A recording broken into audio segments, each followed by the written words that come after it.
Hey everyone, I wanted to go over the new and exciting news that we got for Monster Hunter Rise Sunbreak, which is set to release on both the Nintendo Switch and on PC on June 30th. And today we're going to be checking out the fact that Capcom went ahead and finally confirmed a couple of brand new details regarding the last digital update that Monster Hunter Rise will be receiving, and at the same time, the very first update that Monster Hunter Rise Sunbreak will also be receiving. Remember that back in March and during the digital presentation, Capcom did mention that we would be getting some sort of patch for Monster Hunter Rise before and or around the time that Sunbreak was set to launch. And finally now we got the complete full details as to when that is going to happen and what that's going to be adding. So these updates were officially on the official Japanese Twitter account, and they also updated on their blog as well. In the official Twitter account, the post read as follows: the title Monster Hunter Rise update that we'll be receiving on June 30th will be dropping the same day as Monster Hunter Rise Sunbreak, and the expected data file size should be about 13 gigabytes. So please make sure you have enough space. And then they put a link in the description for basically more details. And when you check out said details, you actually get a link directly to their blog in the Japanese website, which reads as follows: title update for June 30th, 2022, which is going to be a Thursday. It says the title update for Monster Hunter Rise will be updated at the same time that Monster Hunter Rise Sunbreak is set to release. If you have purchased Monster Hunter Rise Sunbreak, you can play the game as Sunbreak will already include this update. However, if you have not purchased Monster Hunter Rise Sunbreak, you will be able to use item packs and even grooming tickets. They're referring to those tickets that you use to kind of like change the way your character looks, in addition to additional elements such as balance adjustments for each weapon type that lines up just like it would in Monster Hunter Rise Sunbreak. This update is also required to connect to Internet Play, and the capability of the update, meaning the size of the update, will be about 13 gigabytes. So make sure you have enough space. Monster Hunter Rise Sunbreak development team. This is a post directly from them as well. So they are of course confirming that you are going to be able to receive these weapon balance changes that they have mentioned before, but you're also going to be able to get access to any sort of brand new item packs and brand new additional like item customization tickets, which is something that I believe was mentioned in a previous update as well, where they were going to be dropping like a brand new ticket if you wanted to change the way your character looks, male to female, female to male, and change the parameters and all of that.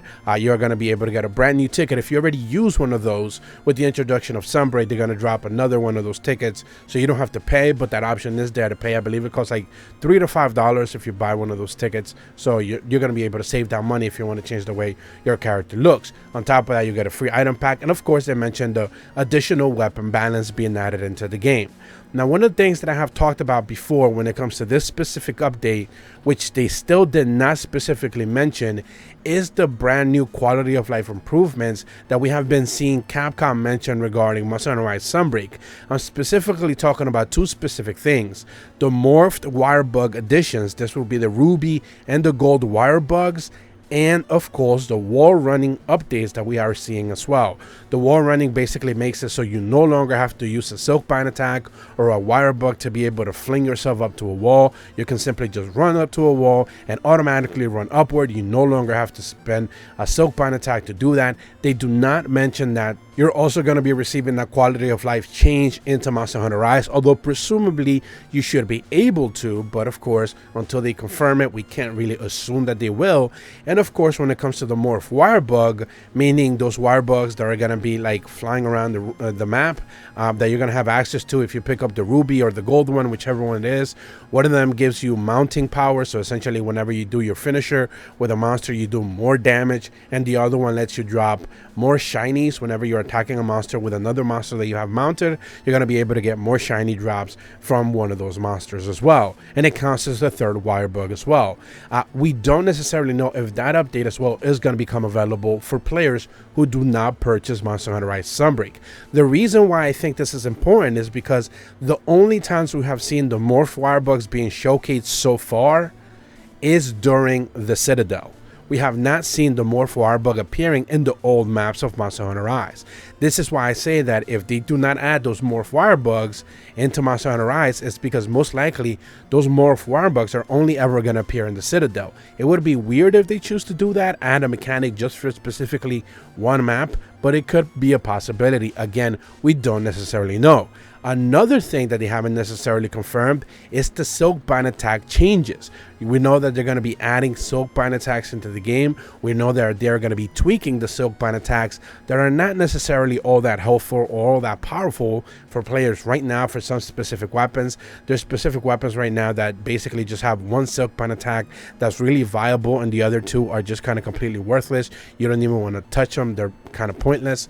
And at the end of the day, it would be beneficial when all of the other ones are buffed up and they add a brand new wire bug Silkbind attack, you know, if those are going to be added for basic players who did not buy Sunbreak. So it would be interesting for Capcom to confirm those benefits also trickling down to that player base. But as of right now, they're not confirming any of those. So those are three major things: the morph wire bugs, the wall running, and the Silkbind attack changes should definitely be making their way into Rise, but as of right now, we don't have the confirmation.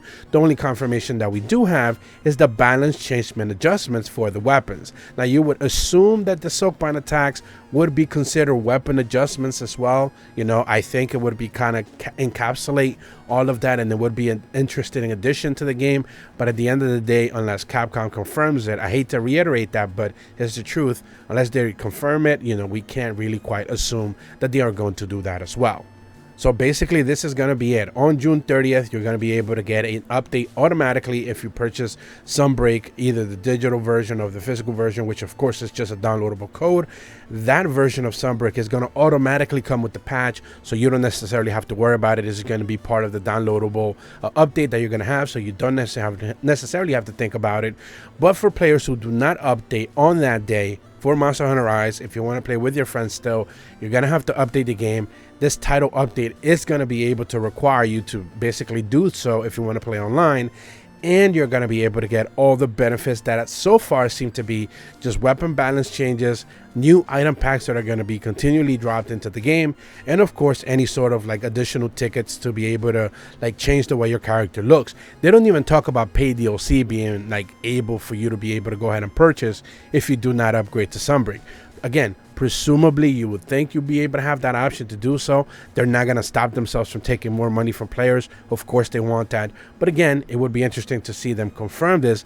Maybe in the upcoming digital presentation they can actually get down to the nitty-gritty of this and give us more details. But as of right now, this update is just confirming that yes, on the 30th we're going to get an update that will address some of the things that I've talked about today, but not necessarily all of them, and hopefully that they go ahead and actually address all of those additions and bring them back to the base version of Monster Hunter Rise. If you are brand new to my channel, be sure to leave a like and subscribe, hit the bell to receive notifications when the videos go up, and as always, thank you so much for watching. See ya.